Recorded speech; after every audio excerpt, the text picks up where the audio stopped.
Elle rêvait de fuir son mari parfait, pour le faire tomber amoureux d'une autre. Elle a délibérément engagé une nounou correspondant à son type idéal. Elle a ensuite joué le rôle d'une femme mentalement instable, tourmentant la jeune fille, pour faire passer son mari pour le seul homme sensé. Cela a forcé la jeune fille à dépendre de lui et à lui faire confiance. Tandis qu'elle feignait la jalousie envers elle. Susciter l'ambiguïté entre eux, elle a fait semblant de sortir, créant ainsi des occasions pour eux d'être seuls, tout en installant secrètement un logiciel de suivi sur le téléphone de la jeune fille. Une fois qu'ils sont enfin devenus intimes, elle a délibérément accusé la jeune fille d'avoir volé une voiture, agissant comme si elle était devenue folle à cause de leur liaison, se posant ainsi comme le plus grand obstacle entre eux. Ainsi, son mari atteindrait le point de rupture, et la chasserait. Please leave my house.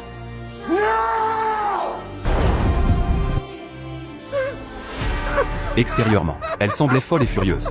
Mais intérieurement, elle était folle de joie. Elle était impatiente de se réjouir et de fuir le manoir. Ce n'était pas sa première tentative d'évasion. Mais auparavant, son mari l'avait toujours rattrapée. Elle avait donc décidé de ne plus s'enfuir, mais de le pousser à la quitter. Elle savait que les proies préférées de son mari étaient les filles vulnérables et sans défense.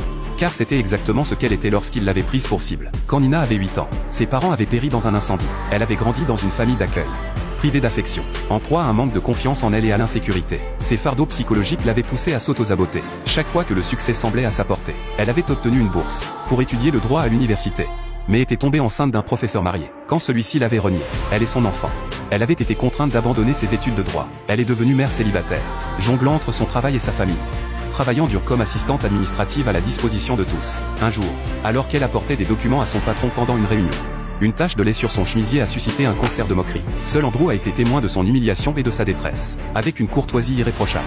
Il s'est excusé pour la cruauté des autres envers Nina, modeste et aimable. Il a invité Nina à sortir avec lui, acceptant ouvertement sa fille. Un petit ami aussi parfait a rapidement conquis Nina. Ils ont officialisé leur relation au bout de 6 jours, après seulement 6 semaines de relation. Andrew lui a demandé sa main. Nina a accepté sans hésiter. Elle n'avait aucune raison de refuser un chevalier qui la défendait et la chérissait. Andrew l'a épousée dans ce manoir. Il a dit que la maison avait été construite à l'origine pour sa fiancée, mais qu'elle l'avait abandonnée. Nina ne s'est pas attardée sur ce sujet. Elle a quitté son emploi pour devenir une épouse dévouée pour Andrew. Elle s'occupait du ménage et lui servait d'accessoire social lors des réceptions. Elle devait donc soigner son apparence avec minutie. Andrew lui rappelait de ne pas oublier de retoucher ses racines. Mais ce jour-là, il remarqua que Nina n'avait pas fait ce qu'il lui avait demandé. Il ne montra pas son mécontentement, se contentant de demander à Nina d'aller chercher quelque chose dans le grenier. Une fois qu'elle fut montée, Andrew la suivit. Il ferma la porte, enfermant Nina à l'intérieur. I am very disappointed. Your hair is a privilege and it needs. I'm gonna get my fucking roots fixed, okay? You can let me out of the room now, please. I will. Just not yet. Il glissa une enveloppe sous la porte. Il exigea que Nina arrache une centaine de mèches de cheveux, racines intactes, les place dans l'enveloppe et la lui remette. Au début, Nina crut qu'il plaisantait, mais qu'elle supplie ou se mette en colère. Andrew resta de marbre. Il descendit calmement les escaliers. Le grenier était complètement insonorisé, ses fenêtres scellées. Personne ne pouvait entendre les cris de Nina appelant à l'aide. Il n'y avait pas de nourriture ici. Seulement 3 petites bouteilles d'eau, incapables de se sauver.